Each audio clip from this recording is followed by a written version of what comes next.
And neither does his two-pack mate.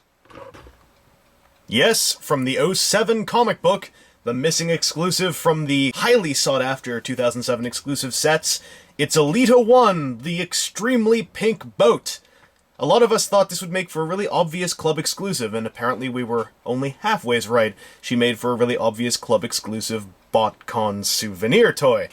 She is a terrifyingly pink speedboat. This basically is how she was represented in the comic in 07, and even her little force chip is really, really pink.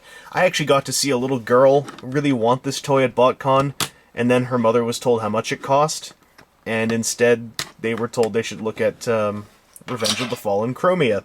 So, to transform this speedboat, you have to do something pretty terrifying. But before I do that, here's her predecessor, Chromia McThunderblast, the Lolly Boat. They are both boats, but, you know, Chromia is obviously done up to look a lot more evil with the orange and purple. So, one part of transforming this toy is opening the boat. And I do want to show you this because I know there's a lot of you out there who... Oh, by the way, this will also fall off constantly. I know there's a lot of you out there who probably have, you know, childhood memories of that episode where we met Elita-1 in Generation 1, and you probably thought of her as a bit of a mother figure, so to ruin those memories forever, here is Elita-1. Okay, I'll do the rest off-screen. But to be absolutely fair, I will say that was a nice throwback and a nice action feature for all the pornfic writers out there. Elita-1 is still terrifyingly pink, only now slightly more blue. She also has the benefit, actually, of these added paint apps up here, which do help break up the monotony of the pink on pink on pink on pink on pink on turquoise and blue. But, I don't know, I mean, it was okay in the comic book, but this face sculpt still feels to me to be just a little bit too sinister to be something I could take as Elita-1. It sort of works, and as I said, she's extremely pink. So those of you who find Elita-1's key characteristics to be A, pink, and B, female, this toy will satisfy those needs quite well. If you want the toy to actually stand pretty well, or, you know, do much, you'll find yourself in a bit of a quandary, because she has these really demented high heels and diagonally cut thighs, so she can assume her porno position inside the boat. To show her with her predecessor, Chromia McThunderblast, here are the girls with their enormous coffin backpacks and general inability to stand. Yeah.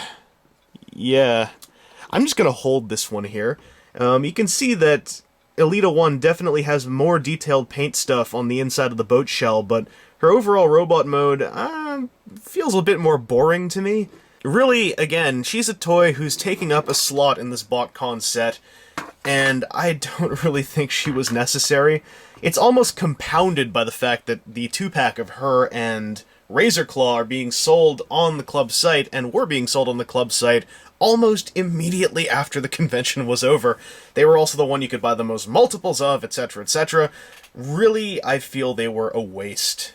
And I do like that I can finish up 2 different convention set displays now with more characters from their fiction, but honestly, I wish that these spots had been given to some other characters, and I wish that these had been saved as potential club exclusives, albeit perhaps unexciting club exclusives, but club exclusives nonetheless.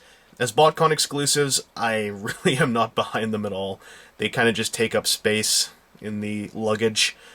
And generally, I think I'm just going to be sticking them in a display case, and that's about that. So who in this titanic gauntlet of Botcon 2009 toys would I say reigns supreme? What are the toys I'd recommend the most to anybody? Who won in Pasadena, California?